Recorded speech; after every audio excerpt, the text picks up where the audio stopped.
Siphekile sazibonda ngoku lilixa lokuba sizophule singaphosanga maseko masinirhabulise kwibhekile yasemini nje. Iyaqhuba inkonzo yomncwabo yabafundi abali-11 besikolo samabanga phezulu iForchville abangamaxhobe engozi apho isithuthi sabo satshayiswa yibhaki kwinyanga ephelileyo. Kule ngozi kwasweleka abafundi kunye nomqhubi wesithuthi sabo. Le nkonzo izukileyo yomncwabo ihlangene ibaqoka abali-11 abafundi abatshayiswa. Isitethi sezemfundo eGauteng uMnumzana Steve Mabona sithi abanye abafundi besesikolo nentsapho bazuza uloluleko lasengqondweni kulandela esesile kusibhlungu.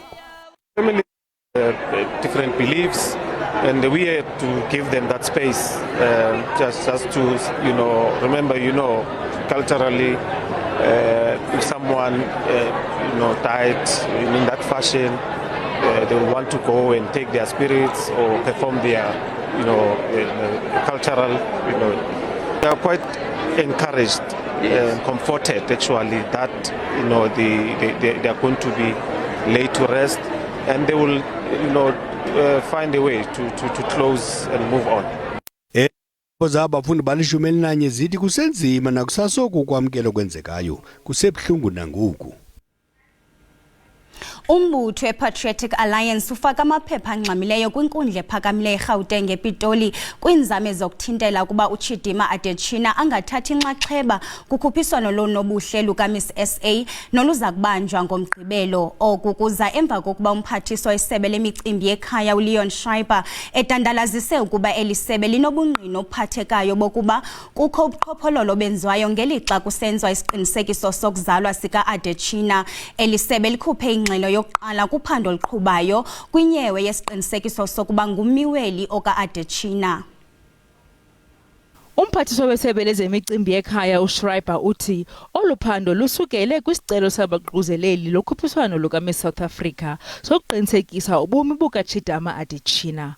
Oku kulandela isankxwe sabemibeli emva kokuphuma kwevidiyo yosapho luka-Adetshina lubhiyozela ukufika kwakhe kuluhlu labagqatswa abali-10 kolukhuphiswano. The Department of Home Affairs herewith provides an update on the ongoing investigation into the citizenship of Miss Chidima Adetshina, a contestant in the upcoming Miss SA event.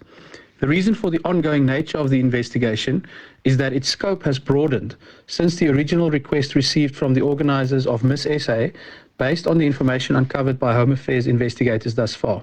Oluphando lukadandalazise ukuba kukho ummiweli ongakwaziyo ukubhalisa umntwana wakhe kwisebe lezekhaya ngenxa yokubiwa kwesazisi sakhe.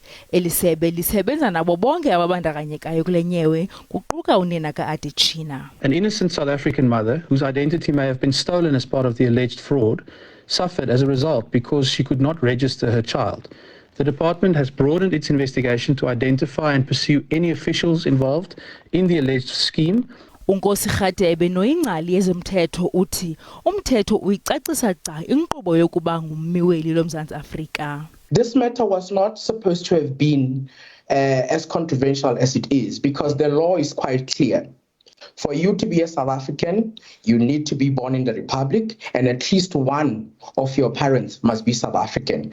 uRadebe uqhube ngelithi isebe lezekhaya kuyanyanzeleka ukuba lingxame ukuluqeba oluphando kwaye kuya kuba ngumbono ochubekileyo ukuba uAdetshina ehle kolukhuphiswano.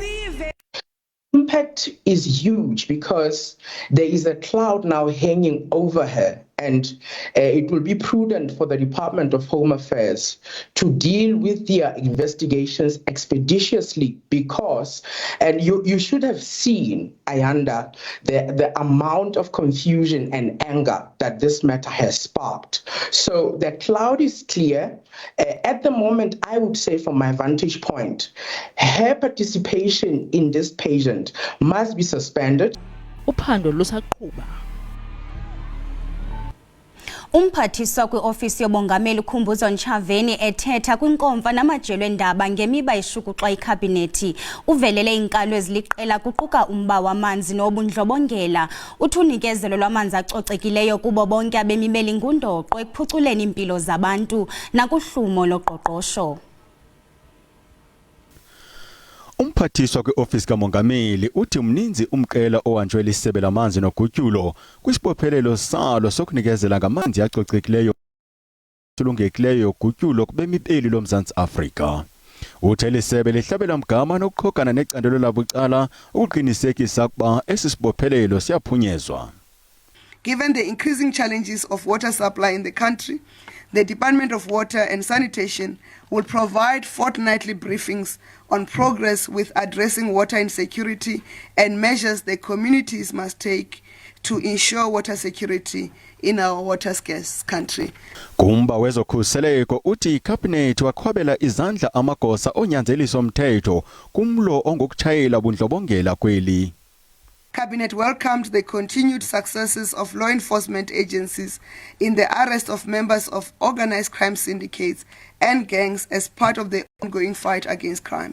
Operation Chanela of the South African Police Service has also ensured the arrest of 766,237 suspects for various crimes. Uthi icabinet ixolile kukuvalwa kwenkampani yoqeqesho lwamajoni eWhite River eMpumalanga nebone kubanjwa abemi baseLibya abangama-95. Cabinet welcomed the shutting down of an illegal military training camp in White River, Mpumalanga, following an intelligence-driven multidisciplinary law enforcement operation, which has also resulted in the arrest of 95 Libyan nationals. Ukwathi cabinet bongoza abempeli bancedise kumlo ochasene nolwaphulo mthetho bengakhange bawuthathele ezandleni zabo umthetho. Ekwathi cabinet yasikhalimela singaphinde senzeke isenzo samadoda ambonzeleke kwisikolo samabanga phansi iMatsidiso eKatlehong nebexhobe ngombayimbayi nesabile naquka umfundisi uPaseka Mbhoro Mutsweneng. Obebhala kwindaba ze-SABC Ndingundimphiwe Gift Nongqotho.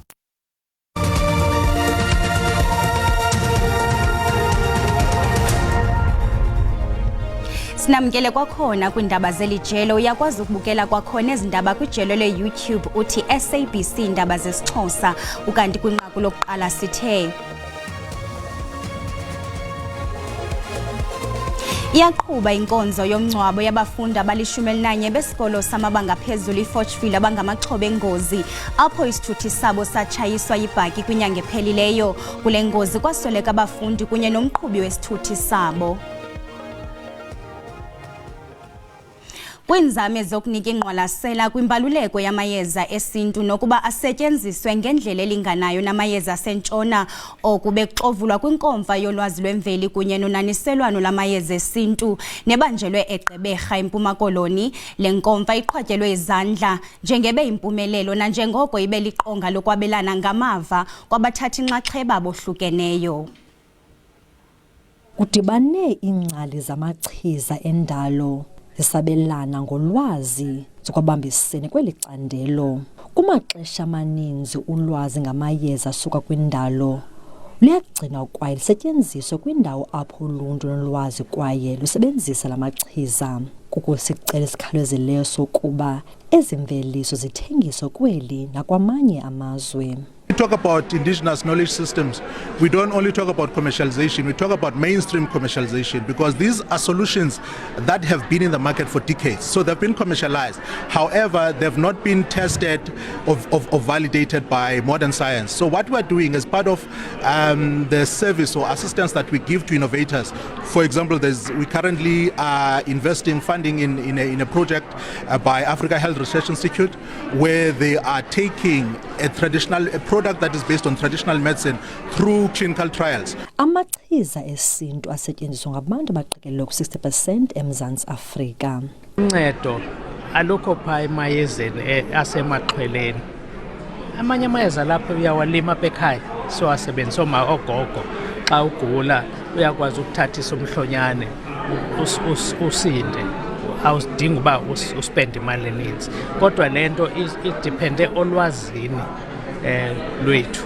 iDyunivesithi Nelson Mandela inceda abanyangi bemveli kuba bavavanya amayeza abo kuqinisekisa ukuba alungele ukuthengiswa. Okubalulekileyo into yokubana xa wonke lo msebenzi ugqityiwe Eliyeza funa ukwazi ube uyathengisa ufumane nawe imali at the end of the day ufumane imali yakho ozakwazi uba wondle usapho lwakho. So sidibene apha eyona njongo ukubonakalisa into okubana ininzi into onoyenza ngesityalo esisikhula egadini kwakho. Ndingulerato Fekisi kwindaba ze-SABC eGqeberha. Umongameli Cyril Ramaphosa uza kusindleka iinkokheli zamazwe e-G20 kunyaka ozayo. I-G20 intlanganisela yamazwe angama-20 angawona noqoqosho olukhulu kwihlabathi nekuboniswana kuyo ngomgaqo-nkqubo wehlabathi. Le mbutho yamazwe e-G20 yasekwa ngo-1999 ngamazwe ali-19 yaze imanyano yamazwe ase-Afrika yanikwa ubulungu ngo-2023. Kuqala i-G20 yayiyintlanganiso yabaphathiswa bezezimali neerhuluneli zebhanki ezinguvimba kuboniswana ngemiba yezoqoqosho nezezimali kwihlabathi. UMzantsi Afrika ngomnye wabaseki be-G20 ngo-1999 ngethuba ilizwekazi Asia lalijongene noquluka ubhode kwezoqoqosho. Intlanganiso ye-G20 kweli kunyaka ozayo iza kubanjwa kakukho izidleko zokuba iyogunywa imiba yokugxilishana ngezikhondo zamehla kwezopolitiko kwihlabathi i-G20 nto leyo uMzantsi Afrika uza kubila ube lithonsi uyithibaza. iPitoli iza kusebenza le ngqungquthela ukuzithengisa nokuzakuzela okufunwa leli. The Lekgotla has recognized the significance of South Africa's presidency of the G20 and the opportunities that this presidency of the G20 provides to us to advance the needs and interests of the African continent and the global south. Iza kuba intlanganiso yesibini enkulu le ukuchotshelwa ngumongameli Ramaphosa kulandela ukusindlekwa ngempumelelo kwengqungquthela ye-BRICS nyakenye.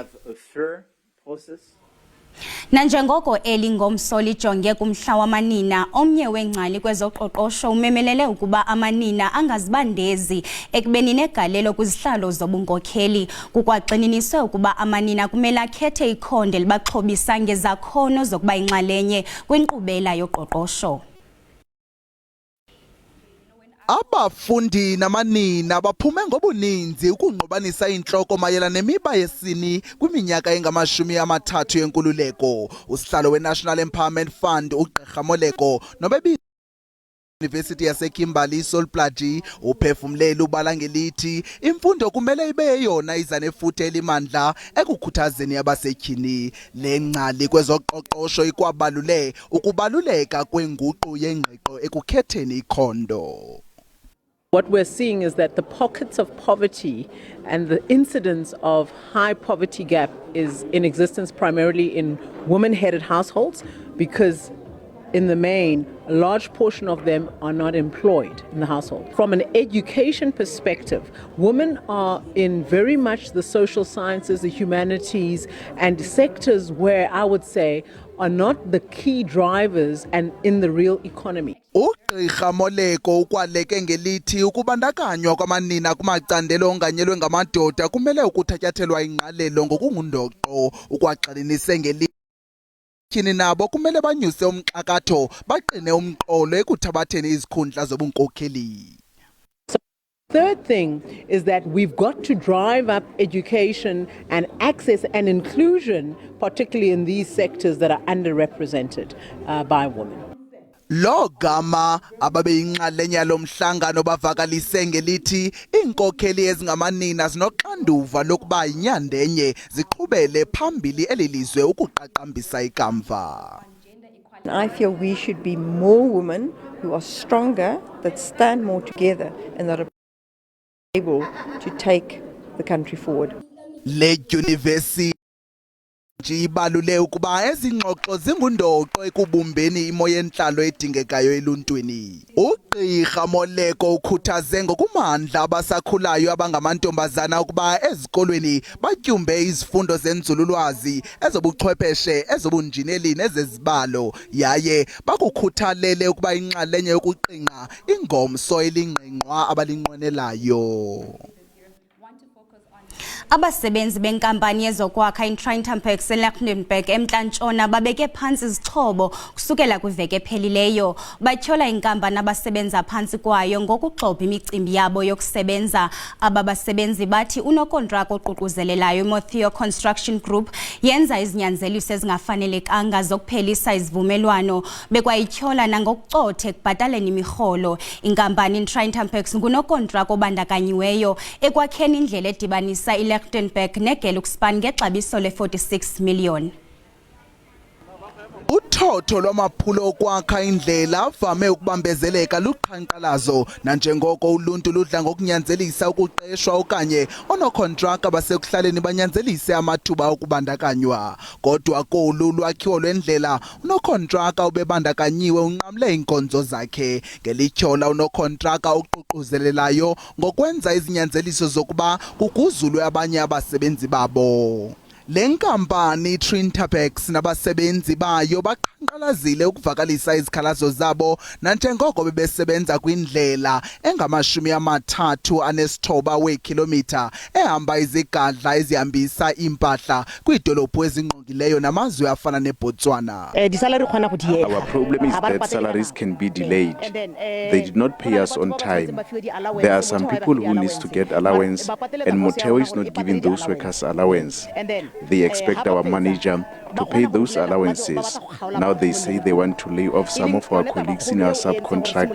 That is why we are outraged. Abasebenzi bavakalisa ngelithi bafuna imeko abasebenza phantsi kwazo ziphuculwe. With the money that I'm getting every month, I'm not happy with it because of I can't go to see the doctor with it because I have to support my parents and my kids. Kade engifika ngaso la ngihlonipha isikhathi ngifika early la emsebenzini and ngenza into abashoyo ukuthi ngizenze nami bengicela ukuthi bangenzele into eziright ngoba ngaso sonke isikhathi esihlala senza into eziright. Logama isebe lemisebenzi yoluntu lithi kulonyaka imali engaphaya kwe1 billion rand iye yahlahlelwa ugcino nophuculo lwendlela kweliphondo laseMntla-Ntshona. Isebe likoleke ngelithi ibe ibhatala ngethuba inkampani enginokontraka oququzelelayo iMotheo Construction Group. The department has been paying the contractor within the stipulated time frame of 30 days upon receiving invoices from the contractor. We expect that the project will be completed in May 2025. Ukanti ke ngexesha bekushicilelwa ilinqaku imigudu yejelo le-SABC yokuva uluvo lweMotheo Construction Group ayikhange iphumelele.